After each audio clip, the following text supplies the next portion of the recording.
বন্যা পরিস্থিতির আরও খবর জানাতে এবার সিলেট থেকে যুক্ত হচ্ছেন সহকর্মী নাজাত আহমেদ। নাজাত, ঠিক কত সংখ্যক মানুষ পানিবন্দী রয়েছেন এবং ত্রাণ সহায়তা সবাই পাচ্ছে কিনা সেটিও জানাবেন।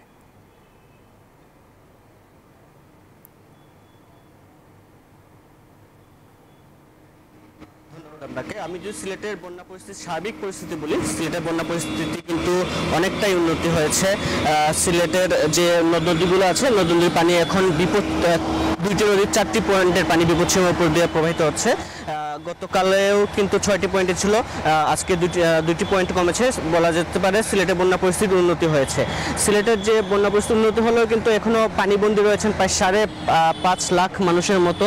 জেলা প্রশাসক যেটি বলছে, সিলেটের বিভিন্ন আশ্রয় কেন্দ্রে এখনও কিন্তু 9,800 মতো মানুষ রয়েছেন এবং জেলা প্রশাসনের পক্ষ থেকে 650টি আশ্রয় কেন্দ্রও কিন্তু খোলা হয়েছে।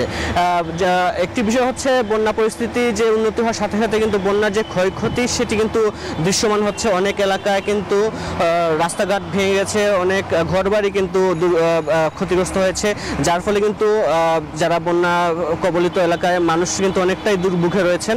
জেলা প্রশাসকের পক্ষ থেকে যেটি বলা হচ্ছে, বন্যা পরিস্থিতির মোকাবেলায় তারা কিন্তু কাজ করছেন, তাদের টিমও মাঠে রয়েছে। তবে বন্যার যে দুর্গত এলাকা কিন্তু ত্রাণ তৎপরতা কিন্তু যথেষ্ট নয়, এমনটি কিন্তু সাধারণ মানুষ বলছে। কিন্তু সার্বিক একটি বিষয় বলা যেতে পারে, এখন কিন্তু রোদ উঠেছে, বন্যা পরিস্থিতি আরও উন্নত হবে এমনটাই আশা করা যাচ্ছে।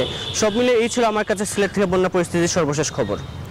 নাজাত, আপনাকে ধন্যবাদ। দর্শক, সিলেট থেকে বন্যা পরিস্থিতির খবর জানাচ্ছিলেন সহকর্মী নাজাত আহমেদ।